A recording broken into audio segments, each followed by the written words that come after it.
Mari kita berdoa. Bapa Sorgawi, Bapa yang kami sembah dalam nama anak-Mu Tuhan Yesus, sungguh kami sangat bersyukur berterima kasih kepadamu Bapa untuk segala kasih dan kebaikan kemurahan Tuhan yang Tuhan nyatakan di dalam dan melalui hidup kami. Engkau temani kami sepanjang malam istirahat kami boleh bangun dengan selamat pada pagi hari ini tanpa kekurangan suatu apapun. Sebelum kami memulai aktivitas kami, izinkan kami untuk bersekutu dengan Tuhan, berdoa, memuji muliakan nama Tuhan, dan mendengarkan kebenaran firman Tuhan melalui channel YouTube ini. Berbicara bagi kami Tuhan, nyatakan kuasa-Mu, nyatakan isi hati-Mu, karena kami telah siap untuk mendengarkan kebenaran firman Tuhan. Dalam nama Yesus kami berdoa, amin.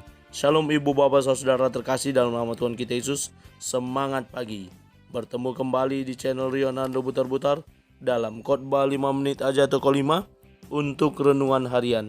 Renungan pada hari ini saya ambil dari Kitab Zakaria pasal 9 ayat yang ke-9. Demikian kesaksian firman Tuhan.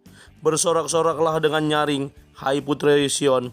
Bersorak-sorailah hai putri Yerusalem. Lihat, rajamu datang kepadamu. Ia adil dan jaya. Ia lemah lembut dan mengendarai seekor keledai beban yang mudah. Bersorak-soraklah. Ibu bapak saudara terkasih dalam nama Tuhan kita Yesus, berbicara tentang bersorak-sorak. Bersorak-sorak menurut renungan harian GKKPI berkata, bersorak-sorak tentu adalah ungkapan rasa bahagia dan syukur atas sesuatu peristiwa atau sesuatu yang kita dapatkan. Di beberapa kunjungan kepala negara Bapak Presiden Jokowi, bukan hanya di beberapa, tetapi rata-rata di semua tempat, di mana ketika beliau berkunjung, banyak masyarakat yang datang hiruk pikuk sekedar hanya ingin melihat presiden yang dicintai oleh rakyatnya atau menyalamnya. Sembari ketika beliau lewat, semuanya berteriak, Bapak Presiden Jokowi, Bapak Presiden Jokowi. Hiruk pikuk tersebut, sorak-sorak tersebut menunjukkan bagaimana kecintaan mereka terhadap presidennya, bagaimana sukacita mereka atas kedatangan presiden ke daerah mereka. Ibu bapak saudara terkasih dalam nama Tuhan kita Yesus, Nabi Zakaria juga menuliskan bagaimana nubuatan tentang datangnya raja yang dinantikan oleh orang-orang Israel, di mana pada saat itu setelah pulang dari pembuangan Babel, mereka telah berada di kampung halaman mereka, namun keadaan mereka belum lagi pulih. Keadaan mereka belum 100% secara ekonomi membaik. Mereka masih juga secara politis di bawah intervensi, di bawah penjajahan dari media Persia. Dan bait suci belum lagi didirikan. Mereka juga masih sibuk dengan peristiwa, dengan urusan membangun rumah sendiri, bertani, dan juga memenuhi kebutuhan hidup sendiri.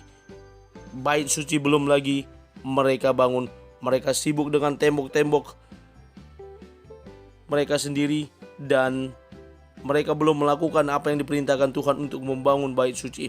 Dan di tengah situasi kondisi mereka yang begitu tertekan, Nabi Zakaria menyampaikan nubuatan ini agar mereka bersorak-soraklah dengan nyaring, hai putri Sion, sorak-sorai putri Yerusalem, bagaimana rajamu datang, ia adil dan jaya, lemah lembut dan mengendarai seekor keledai. Hal ini yang kemudian digenapi oleh Yesus ketika dia datang ke Yerusalem, dan hal tersebut kita peringati setiap pada Minggu Palmarum, di mana minggu tersebut sering dikhotbahkan bagaimana Yesus masuk ke Yerusalem. Ada sorak-sorai yang disampaikan oleh orang Israel pada saat Yesus masuk ke Yerusalem, sebagaimana tertulis dalam Matius 21 ayat 9 yang berkata, Hosana bagi anak Daud, diberkatilah dia yang datang dalam nama Tuhan, Hosana di tempat yang maha tinggi. Yesus merupakan gambaran dan penggenapan dari apa yang disampaikan oleh Nabi Zakaria dalam nats ini. Karena itu ibu bapak saudara terkasih, saya mengutip satu Pernyataan dalam artikel Renungan Tribun Manado, bersorak-sorak atau terus sukacita menunjukkan bahwa kita hidup dalam kemenangan oleh karena Tuhan datang menjumpai dan menyelamatkan kita. Mari kita puji dan kita sembah Allah yang telah hadir dalam hidup kita melalui setiap firman yang kita dengarkan dan yang kita renungkan, karena Dia adil dan jaya, lemah lembut menyapa kita melalui setiap kebenaran yang mau kita terima, kita renungkan, dan kita lakukan. Terimalah kedatangan Sang Raja dengan sorak-sorai. Haleluya, terpujilah nama Tuhan sekarang sampai selama-lamanya. Amin. Kita bersatu dalam doa. Terima kasih Bapa untuk firman-Mu yang telah kami dengarkan pada pagi hari ini. Mampukan kami untuk menjadi para pelaku kebenaran firman Tuhan yang menyambut kedatangan-Mu Tuhan dalam hidup kami, dalam sorak-sorai dan pujian yang kami naikkan bagi hormat dan kemuliaan untuk nama Tuhan. Karena itu mampukan kami untuk menjadi para pelaku kebenaran firman Tuhan yang terus menghidupi kebenaran firman Tuhan. Dalam nama Yesus kami sudah berdoa dan mengucap syukur berterima kasih kepada Bapa. Amin. Selamat beraktivitas. Tuhan Yesus memberkati. Shalom.